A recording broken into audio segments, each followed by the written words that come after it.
Saudamos a todos os nossos irmãos e irmãs com a paz do nosso Salvador Jesus Cristo. Sejam bem-vindos a mais um estudo bíblico da Palavra de Deus. Antes de iniciarmos, vamos fazer uma breve oração. Maravilhoso Deus que estás no céu, aqui estamos diante do teu trono, eu, meus irmãos e minhas irmãs, primeiramente para te pedir perdão dos nossos pecados. Tem misericórdia de nós, Senhor. Nos dê sabedoria e entendimento. Dai-nos a tua paz. Que o Espírito Santo habite em nós e que nos faça entender do assunto que vamos estudar através da tua palavra. Perdoe mais uma vez os nossos pecados, em nome de Jesus Cristo, nosso Salvador. Amém. Hoje, meus irmãos e minhas irmãs, vamos fazer o estudo bíblico, o estudo número 6. Sinais da volta de Cristo. Estando com os discípulos no Monte das Oliveiras, Jesus ouviu deles a seguinte pergunta: que sinal haverá da tua vinda e da consumação dos séculos? Mateus 24, verso 3. O mestre então enumerou vários sinais indicadores do seu retorno à terra. Alguns dos sinais apresentados tiveram cumprimento inicialmente em Jerusalém e serviriam como maquete ilustrativa dos acontecimentos do fim. Outros sinais, porém, estão se cumprindo agora em nossos dias. Quais são eles? Que sinais são esses? Primeira pergunta: que sinais seriam vistos no mundo social antes da volta de Cristo? Vamos em Mateus, peguem suas Bíblias, é o assim diz o Senhor, vamos ouvir o Senhor falando conosco. Mateus 24, versículos 6, 7 e 10. Mateus 24, versículos 6, 7 e 10. Diz assim: e certamente ouvireis falar de guerras e rumores de guerras. Vede, não vos assusteis, porque é necessário assim acontecer, mas ainda não é o fim. 7. Porquanto se levantará nação contra nação, reino contra reino, e haverá fomes e terremotos em vários lugares. 10. Nesse tempo, muitos hão de se escandalizar, trair e odiar uns aos outros.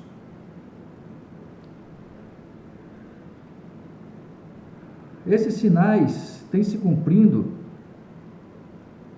ao longo da história, mas ocorrerão com maior intensidade e rapidez próximo da vinda de Jesus, conforme as palavras de Cristo. Eles são o princípio das dores.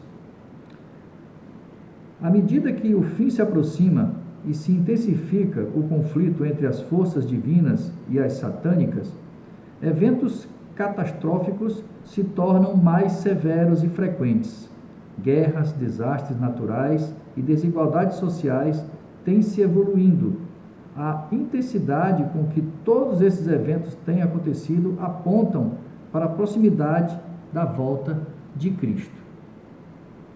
Ok? Eu lembro que os terremotos, se você for fazer uma pesquisa, até o ano 2000, elas vinham numa sequência, num nível, constante. A partir de 2000, eles subiram e continuam a subir. Então, nós temos que observar os sinais no céu e na terra. Então, a outra passagem está em 2 Timóteo, capítulo 3. 2 Timóteo, capítulo 3, de 1 a 4. Timóteo 3, de 1 a 4. Sabe, porém, isso, que nos últimos dias sobrevirão tempos difíceis, pois os homens serão egoístas, avarentos, jacticiosos, arrogantes, blasfemadores, desobedientes aos pais, ingratos, irreverentes, desafeiçoados, implacáveis, caluniadores, sem domínio de si, cruéis, inimigos do bem, traidores, atrevidos, enfatuados, mais amigos dos prazeres que amigos de Deus.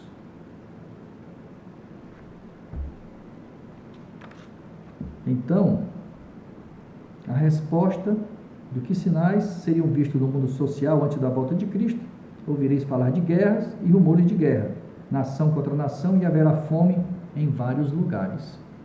Por isso, meu irmão e minha irmã, nós precisamos nos relacionar com a palavra de Deus. É incrível quando passamos a estudar a Bíblia verdadeiramente, diariamente, a mudança acontece em nossas vidas. Nós sentimos paz.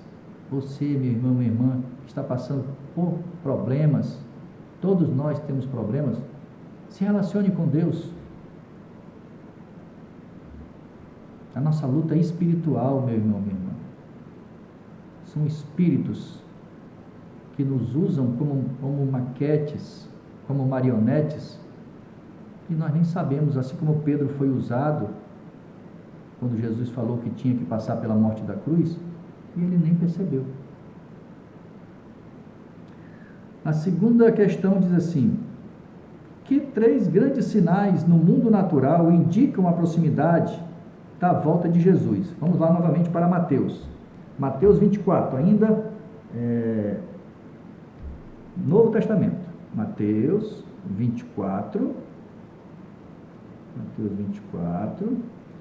versículos 7 e 29. Mateus 24, versículos 7 e 29. Porquanto se levantará nação contra nação, reino contra reino, e haverá fomes e terremotos em vários lugares. 29. O 29 ele diz assim, 24, 29. Logo em seguida a tribulação daqueles dias, o sol escurecerá, a lua não dará a sua claridade, e as estrelas cairão do firmamento, e os poderes dos céus serão abalados. Então, meu irmão, minha irmã, olha só o que está sendo dito aqui.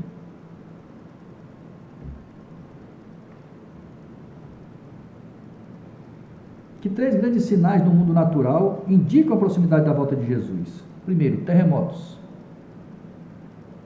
Nós temos terremotos todos os dias, meu irmão, minha irmã. Todos os dias. E muitos deles não são divulgados. Todos os dias nós temos terremotos. Segundo, o escurecimento do sol e da lua. Já houve esse acontecimento. Foi em 19/5/1780, mas ocorrerá novamente. Terceiro, a queda de meteoros ou estrelas, 13/11/1833. Isso ocorreu e vai ocorrer novamente. Deus nos avisa, amados irmãos e irmãs, dos acontecimentos, do que vai ocorrer com sinais nos céus e na terra. Os sinais que matam pessoas indicam que Satanás está agindo na natureza.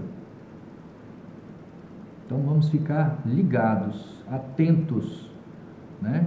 O sol foi feito para o dia e a lua para a noite. Mas eu acredito que alguns de vocês já perceberam que durante o dia você vê o sol e a lua. Não é normal, a lua foi feita para a noite, não para dia.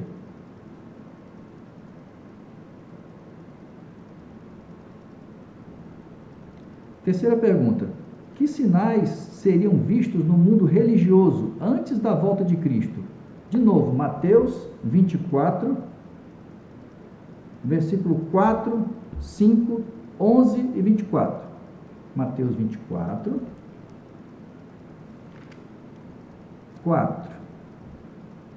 E ele lhe respondeu: vede que ninguém vos engane. 5. Porque virão muitos em meu nome, dizendo, eu sou o Cristo, e enganarão a muitos.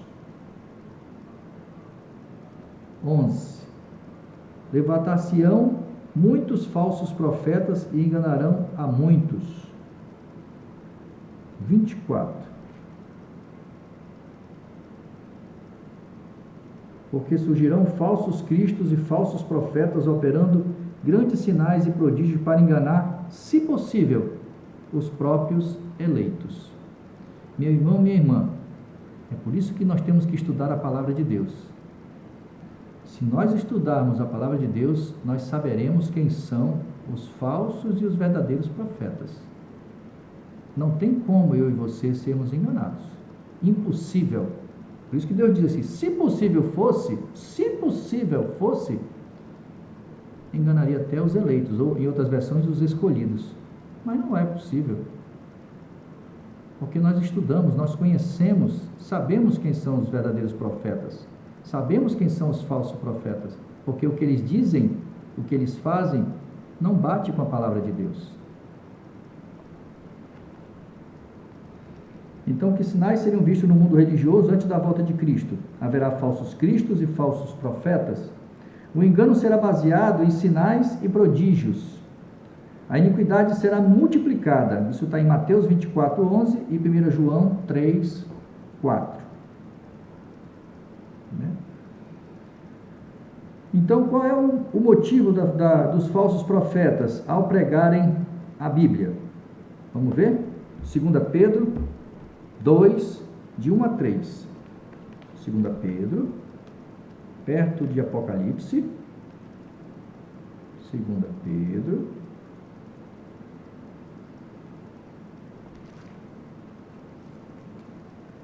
Dois. 2 Pedro, capítulo 2. De 1 a 3. Então, assim como no meio do povo surgirão falsos profetas, assim também haverá entre vós falsos mestres, dos quais introduzirão dissimuladamente heresias destruidoras. Ou seja, haverá pastores, pessoas que vão ensinar coisas totalmente, mas muitos vão seguir. Por quê? Porque não analisam, confiam nesses homens. Até o ponto de renegarem o soberano Senhor que os resgatou, trazendo sobre si mesmo repentina destruição.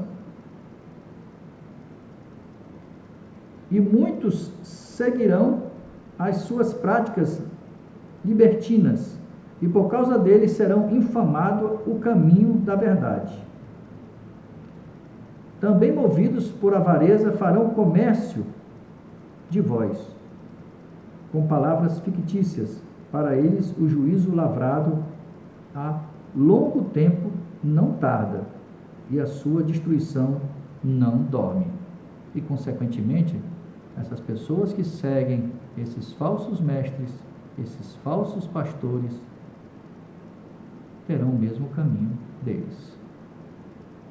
Não que seja a vontade de Deus, mas é porque é a vontade dessas pessoas.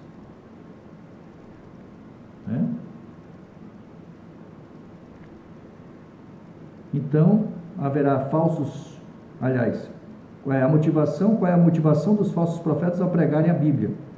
É a avareza, justamente a avareza.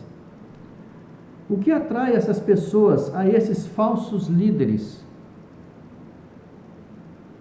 Eu lembro, meu irmão e minha irmã, antes de eu me tornar um verdadeiro cristão, que eu achava que eu era cristão, eu achava que amava a Deus, eu ia para esses cultos para ver milagres. Essa era a intenção, para ver pessoas sendo curadas. Essa era a minha intenção. Eu não perdia um. Mas depois que eu tive conhecimento da palavra de Deus, eu fiquei com vergonha de mim. Pedi perdão ao Senhor. Porque na Bíblia me é dito que é um verdadeiro milagre. E eu vendo, toda vez que eu ia para aquela determinada igreja, a mesma criatura, o pastor fazia tirando o demônio de novo daquela mesma pessoa.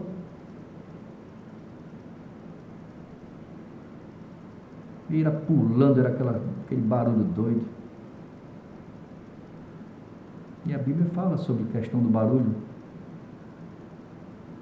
Gritaria entristece o Espírito Santo. Mas eu não sabia. Então, o que me atraía a esses falsos líderes? Mateus 7, vamos lá, Mateus 7, de 21 a 23, 21 a 23, nem todo que me diz Senhor, Senhor, entrará no reino dos céus, mas aquele que faz a vontade do meu Pai que estás no céu, esse é que vai entrar no céu. Muitos daquele dia hão de dizer-me, Senhor, Senhor, porventura não temos nós profetizado em teu nome? E em teu nome não expelimos demônio? Né? Lembra que eu falei? Era tirado um demônio, toda vez aquela pessoa estava com aquele demônio, toda vez aquela pessoa estava com aquele demônio. E em teu nome não fizemos muitos milagres? Então lhes direi explicitamente, nunca vos conheci. Apartai-vos de mim, os que praticam a iniquidade.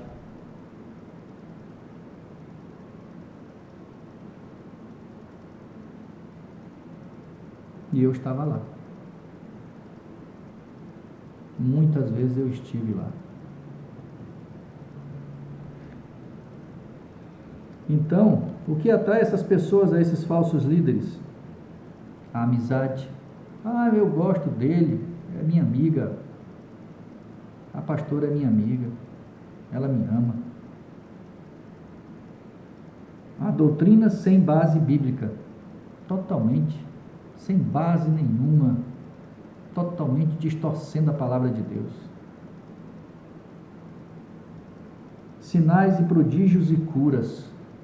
A Bíblia nos ensina como são feitas essas curas. O que é um verdadeiro milagre.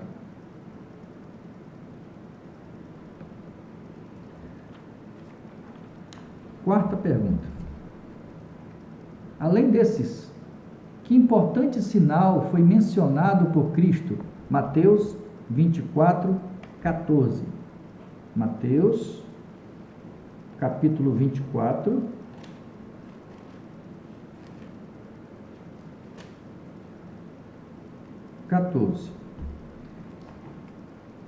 e será pregado este evangelho do reino por todo o mundo, para testemunho a todas as nações, então virá o fim.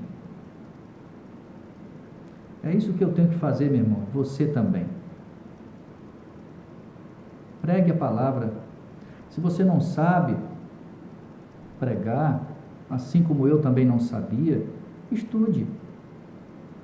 Assim como eu não sabia, eu pegava vídeos e repassava para as pessoas.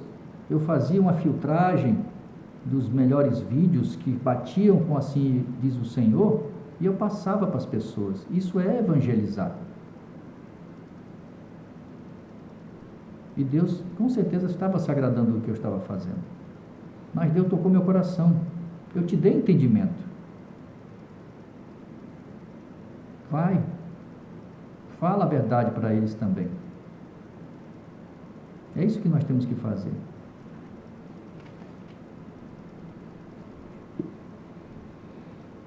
O mundo precisa ser avisado sobre a volta de Jesus. Por isso, pouco antes desse evento, haverá a pregação global do Evangelho Eterno. Apocalipse 14, verso 6. Esse será o último sinal. Apocalipse 14, verso 6 a 12, descreve a pregação mundial do Evangelho Eterno, onde fala das 3 mensagens angélicas. Eu tenho um vídeo que fala sobre isso. Do Gênesis ao Apocalipse, a Bíblia apresenta um só Evangelho da graça, por intermédio de Jesus Cristo. Não existe dispensações ou formas diversas pelas quais os seres humanos sejam salvos, pois a esperança do Antigo Testamento se cumpre em Cristo. Esse Evangelho alcançará cada nação e tribo e língua e povo. Apocalipse 14, 6. Conforme a ordem registrada em Apocalipse 10, 11. É necessário que ainda profetizes a respeito de muitos povos e nações, línguas e reis. Vamos levar, meu irmão, a palavra de Deus para as pessoas. Leve. Se você não sabe, pegue, convide essa pessoa para ela ouvir a verdade, não a mentira, assim como eu ouvia antes. Eu só descobri que eu estava na mentira quando eu passei a examinar as Escrituras. Você só vai ter consciência ou a noção do que está fazendo a partir do momento que eu me entrego de coração. Meu irmão, minha irmã, não é fácil. Deus tem pessoas sinceras, verdadeiras em todas as denominações, pessoas puras, mas que não conhecem a palavra.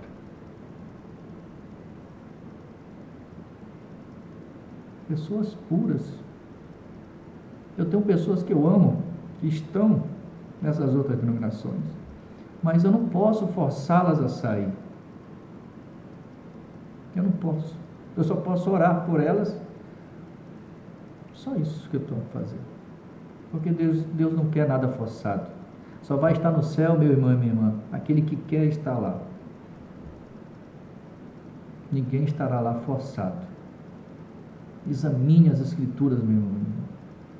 Eu estou numa igreja de Deus, a igreja verdadeira, que tem pecadores, que falham com Deus, que desanimam o Senhor, que fazem coisas dentro da casa dele que o desagrada. Mas eu não saio de lá porque é a igreja verdadeira, porque ela guarda os mandamentos de Deus. Ela guarda todos os mandamentos de Deus. E eu não saio de lá. Eu só vou sair de lá ou quando eu dormir, ou quando Jesus voltar. Mas eu não vou sair de lá. Já tentaram me tirar de lá, mas eu não vou sair. Satanás usou essa pessoa que, se tivesse ocorrido com muitos de vocês, vocês teriam saído. Num pleno sábado, eu não vou dizer quem é, esse pastor que eu amo, é meu amigo, é meu irmão, falou no pé do meu ouvido, no sábado, quando eu estava chegando na igreja, falou assim no pé do meu ouvido: o que você está fazendo aqui? E nas minhas orações, meu irmão e minha irmã, eu oro para o Senhor e digo: Senhor, dá-me discernimento para saber o que vem de ti e o que vem de Satanás. Eu falo isso para ele. Na hora que ele falou, eu disse: Satanás. Quando ele falou isso aí, eu disse: eu estou aqui. Eu falei baixinho no ouvido dele também, porque aqui é a casa do meu Deus e daqui ninguém me tira. Eu sabia que ele estava sendo usado por Satanás. E a raiva dele é porque eu estava estudando profecias. Eu já tinha feito um estudo da Bíblia, agora eu estava estudando profundamente profecias. Isso será um próximo estudo que eu farei aqui com vocês. Então, foram 4 anos de profecias. Isso deu muita confusão. Não só comigo, mas com meu outro irmão que estudava comigo, lá na igreja dele, também da mesma denominação que a minha, igreja adventista. Então, meu irmão, Satanás não quer que você e eu estudamos a palavra de Deus. Ele sabe que, assim como diz a palavra, conhecereis a verdade vos libertará, nós seremos libertos. E ele não quer perder ninguém. Satanás quer destruir todos. E lá eu estou. E eu amo esse pastor. Eu amo esse pastor. Porque a gente tem que olhar, meu irmão, não a pessoa, mas quem está usando essa pessoa. Nossa luta, Efésios 6, não é contra carne e sangue. Não é contra seres humanos, é contra espíritos. Só que muitos de nós não têm noção. A gente olha para a pessoa. Mas a gente tem que olhar diferente. A partir do momento que você tem conhecimento da palavra, da verdade, você sabe com quem nós estamos lidando. Então nós temos que amar as pessoas assim como Deus nos ama. Ele não ama o pecado, assim como nós temos que odiar o pecado. Fuja do pecado, seja ele qual for, se desvie do pecado. Peça ajuda para o Espírito Santo, que ele vai nos ajudar a fugir, nos desviar, a dizer não ao pecado. É assim que funciona. Então, além desses, quarto, que importante sinal foi mencionado por Cristo em Mateus 24:14? A pregação do Evangelho verdadeiro em todo o mundo. Em todo o mundo. Quinta pergunta, Paulo fala de outro evangelho que está sendo pregado. Isso está em Gálatas 1:6. Vamos ver que outro evangelho está sendo pregado em Gálatas 1:6. Ainda Novo Testamento. Gálatas 1:6. Cadê? Gálatas 1:6. Diz assim,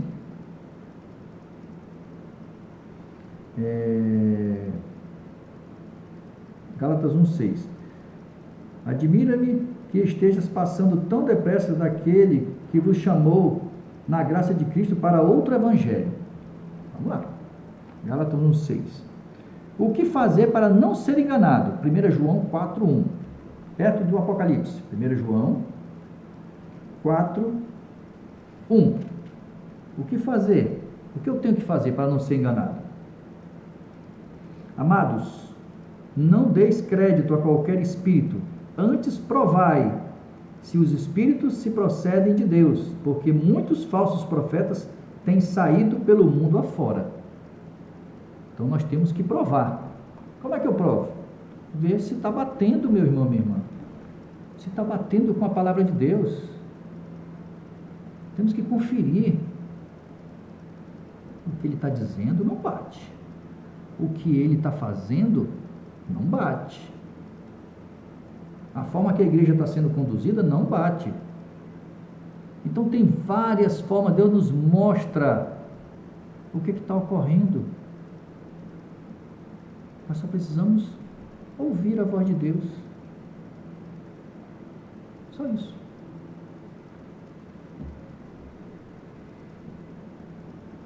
Então, Paulo fala de outro evangelho que está sendo pregado. O que fazer para não ser enganado? Devo provar se o ensino está de acordo com a palavra de Deus. É isso que temos que fazer. Ah, mas eu não tenho tempo. Eu chego em casa cansado. Meu irmão, minha irmã, não esqueça. Assim como foi no dia de Noé, será a vinda do Filho do Homem. Aquele povo também não tinha tempo. Era trabalho, era farra, dedicação. Ah, mas eu não vivo em farra, eu vivo me dedicando para a minha família. E Deus? Eles também não tinham tempo para Deus. Nós temos que acordar e dizer, eu não quero fazer parte daquele grupo que se perdeu. Temos que buscar o Senhor enquanto ainda há tempo. Sexta pergunta. Por que Deus manda provar os ensinos dos profetas? Por que Ele manda a gente estudar? Por quê? Provar o ensino que esses profetas estão fazendo. Vamos lá para Mateus 7,15. Mateus 7,15. 7,15. Acautelai-vos dos falsos profetas, que se vos apresentam disfarçados de ovelhas, mas por dentro são lobos roubadores.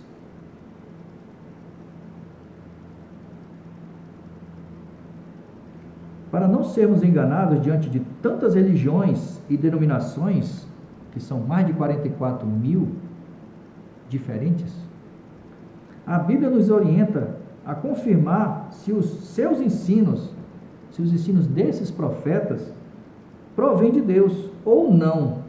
Portanto, devemos comparar a doutrina bíblica com os ensinamentos que recebemos.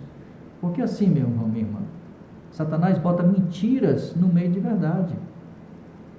Ah, mas falou, 90% foi verdade, só uma mentirinha. Caia fora, meu irmão, minha irmã. Não pode ter mentira, não. Ah, a sua também, meu irmão, tem mentira. Tem. Mas estão guardando os mandamentos de Deus. É a que guarda os mandamentos de Deus. Esse é que é o problema. Eu saí da minha religião porque meu pai me deu uma Bíblia em 99. E eu estava lendo aleatoriamente, que eu não tinha conhecimento nenhum, comecei a ler. Quando eu cheguei nos mandamentos de Deus, procurei o domingo. Cadê o domingo nessa Bíblia? Porque eu fiz a primeira comunhão em 1980, em Manaus, e eu não achei. E lá eu fiz o catecismo, me confessei perante o padre, mas cadê o domingo na Bíblia? Isso me deixou revoltado. Decidi não ser mais católico. Aí fui para outra igreja, que também troquei 6 por meia dúzia, que também não guarda o sábado, que é lei, que é mandamento, e Deus não muda. E lá fiquei, ou seja, não estudei, não verifiquei se lá guardava o sábado, porque não tinha estudo, não tinha conhecimento, né? Dizimava errado, ofertava errado, mal pegava na Bíblia, só pegava na Bíblia quando eu ia para a igreja no domingo. Isso é um cristão? Isso agrada a Deus? Eu não estava agradando a Deus. Então só me tornei um adventista, meu irmão, só me tornei um verdadeiro cristão pela dor. Amém por isso. Eu agradeço a Deus, porque muitos que nem pela dor procuram o Senhor verdadeiramente. Mas errado eu estava.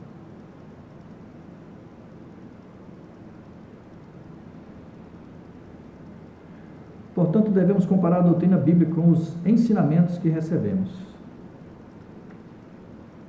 Esse foi o 7,15. Vamos para 2 Pedro 3,16. 2 Pedro, de novo, lá pertinho do Apocalipse. 2 Pedro 3,16. É um pouquinho ali e um pouquinho aqui, falando do mesmo assunto. É assim que se estuda a Bíblia.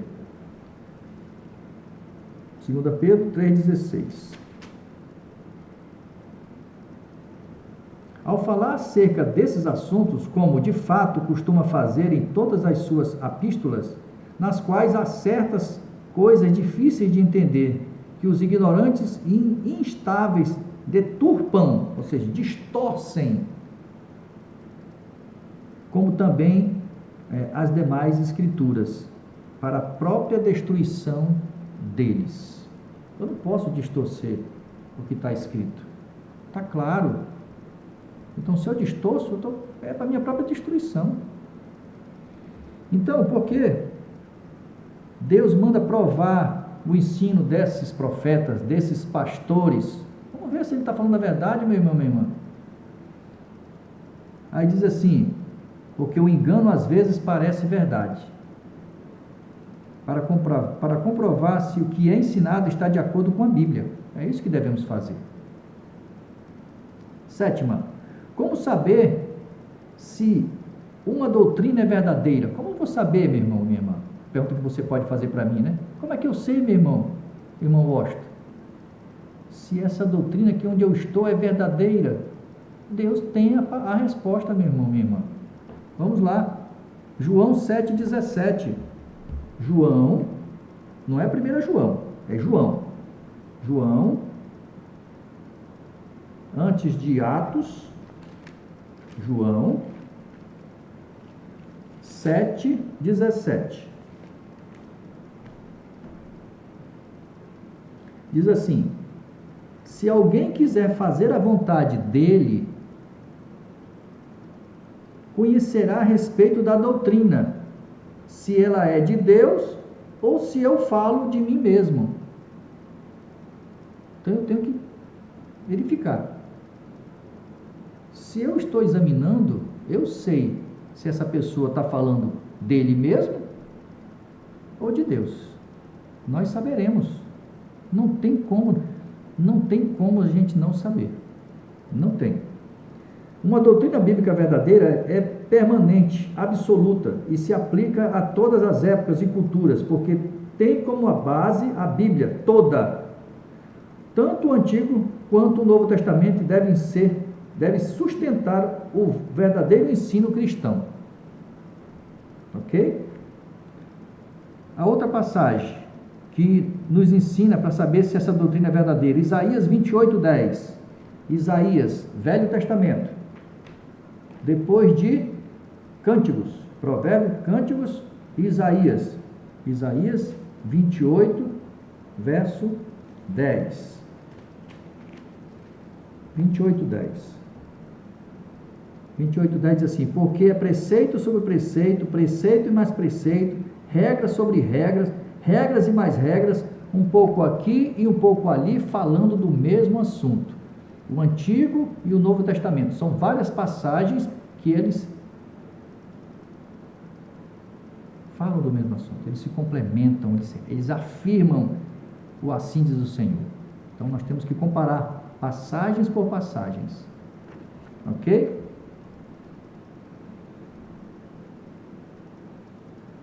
Então, como saber se a doutrina é verdadeira? Essa doutrina tem que estar de acordo com a Bíblia. Primeira coisa. De acordo, em todos os sentidos. Não pode ter um procedimento errado. Somente isso. Somente isso. Oitavo. Se os sinais estão se cumprindo, por que Jesus ainda não voltou? É a pergunta de muitas pessoas. Poxa, por que Jesus já voltou? Jesus não voltou por quê? 2 Pedro 3,9. 2 Pedro, lá de novo. Novo Testamento, perto de Apocalipse. 2 Pedro 3,9. 3, verso 9. Não retarda o Senhor a sua promessa, como alguns a julgam demorada. Pelo contrário, ele é longânimo para convosco, não querendo que ninguém pereça, senão que todos cheguem ao arrependimento. Ele não veio, meu irmão, esperando por mim e por você. Deus não quer perder ninguém. Mas vai ter um momento que ele vai ter que vir, porque ninguém vai se salvar. Isso está lá em Mateus 24, 22. Vamos ver o que diz lá? Rapidinho, tá, só fugindo aqui. Mateus 24, 22. Diz assim, ó. Mateus 24, 22. Diz assim, ó. Se não tivesse aqueles dias sido abreviados, ninguém seria salvo. Mas por causa dos escolhidos, tais dias serão abreviados. Então vai ter um momento, meu irmão, minha irmã, que Deus vai ter que vir. Senão eu me perco, vocês, todos vão se perder, ninguém vai se salvar. Então, para vocês terem a noção o quanto que o pecado é devastador nas nossas vidas. Então, nós temos que correr contra o tempo. Porque os perdidos serão como a areia do mar. E eu não quero fazer parte desses perdidos. Assim como não quero que vocês também se percam. Então, meu irmão, se os sinais estão se cumprindo, por que Jesus ainda não voltou? Jesus está sendo misericordioso para que ninguém se perca. Nono, que atitudes devemos ter no tempo do fim? O que eu devo fazer nesse tempo agora? Lucas 21, 28 e 34. Lucas, Novo Testamento.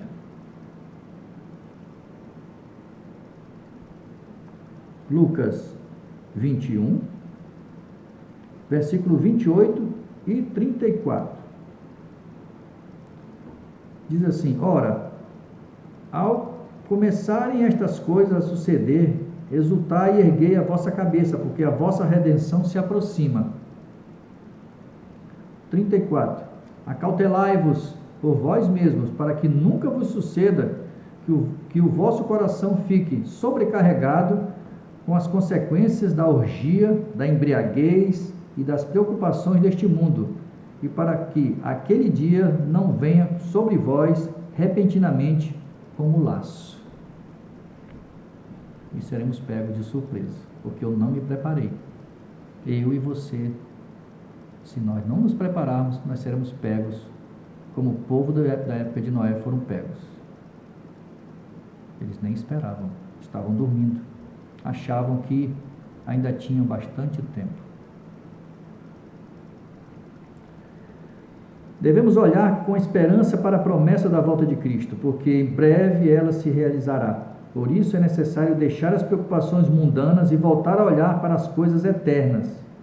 É impossível permanecermos indiferentes, devemos ter consciência de que a volta de Cristo está cada vez mais perto, que também devemos nos preparar para ela. Então, a resposta, que atitude devemos ter? No tempo do fim, exultai e erguei a vossa cabeça, e buscai a Deus em primeiro lugar. Recapitulando, os sinais da vinda de Cristo estão se cumprindo. Um grande sinal que indica a proximidade da volta de Cristo é a pregação do Evangelho em todo o mundo. 2 evangelhos estão sendo pregados, o verdadeiro e o falso. Devemos provar se a doutrina ensinada está de acordo com a palavra de Deus. No tempo do fim, devemos erguer a cabeça e buscar a Deus em primeiro lugar. Sabe, meu irmão, minha irmã, eu fico vendo assim, que quando se trata da palavra de Deus, as pessoas não dão valor. Quando a gente vê um monte de baboseira, né, piadas pesadas, brincadeiras, pegadinhas, as pessoas compartilham, as pessoas, sabe, bota para frente, mas as coisas de Deus não dão valor. Mas Deus sabe o que eu e você estamos fazendo. Tudo é registrado nos livros. O anjo relator escreve tudo. Não despreze, meu irmão e minha irmã, a palavra de Deus. Busque o Senhor verdadeiramente. Que eu buscava o Senhor superficialmente. E não é isso que Deus quer. Deus quer ter intimidade comigo e com você.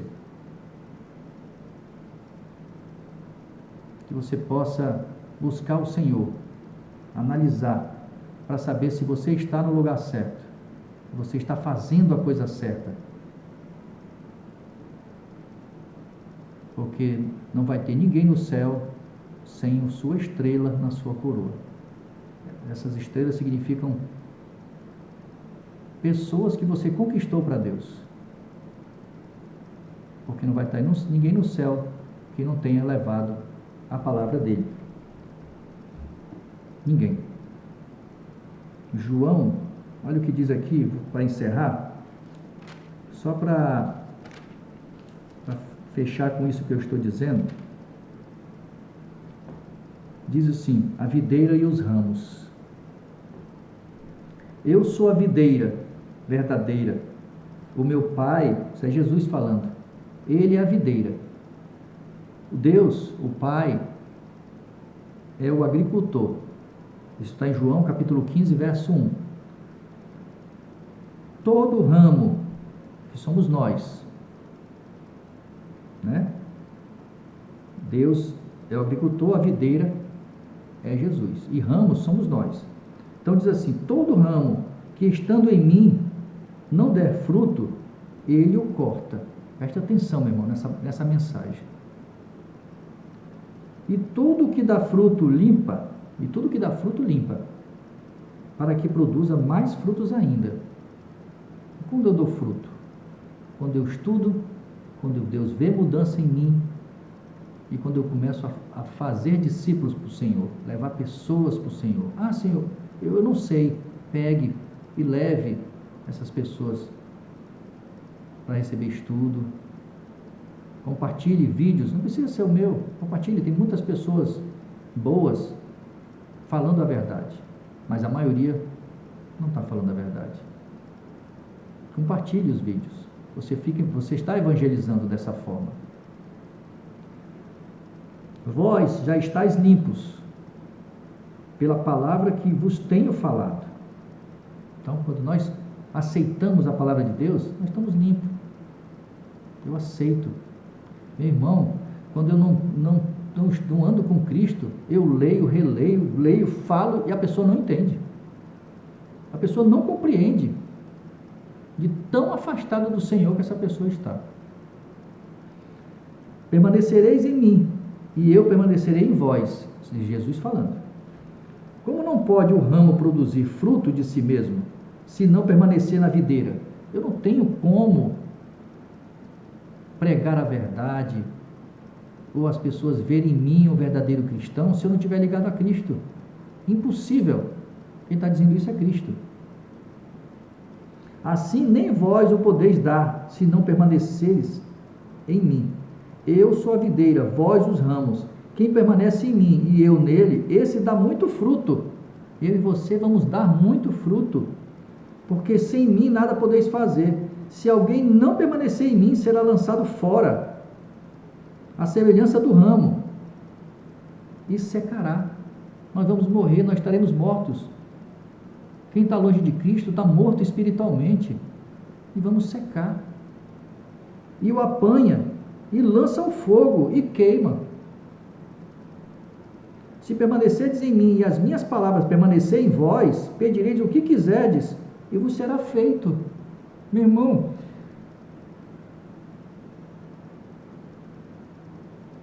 eu nem mereço.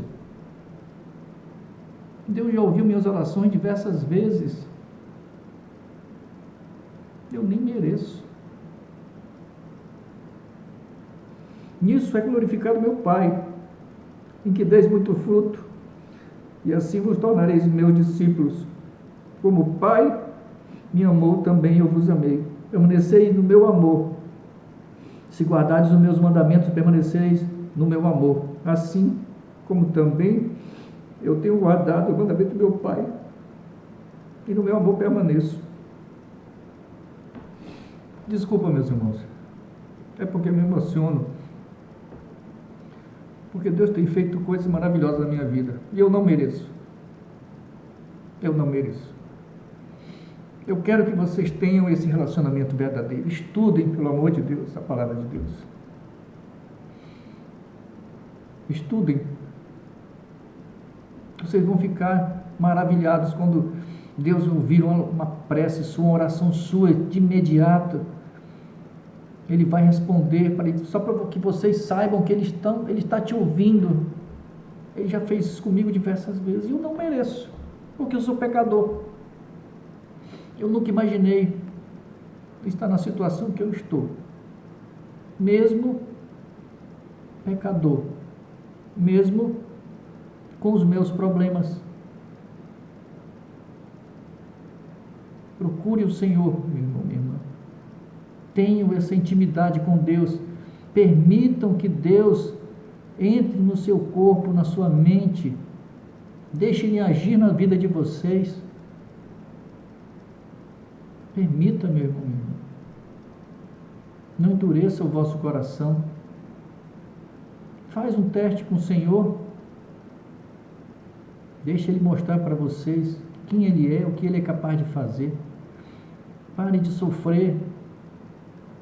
Jesus te ama, não se sinta a pessoa mais infeliz do mundo por causa dos teus problemas. Jesus quer te resgatar. Ele quer te dar bom ânimo. No mundo tereis aflição, tenha bom ânimo, eu venci o mundo, e com Ele nós venceremos. Desculpa mais uma vez. Fique na paz, meu irmão e minha irmã, do nosso Salvador Jesus Cristo. Que Ele te dê paz, mas Ele só vai poder te ajudar, Ele só vai poder entrar na minha vida e na sua vida se eu e você, se a gente permitir. É assim que funciona. Eis que estou à porta, se alguém ouvir a minha voz e abrir a porta, eu entrarei e cearei com você.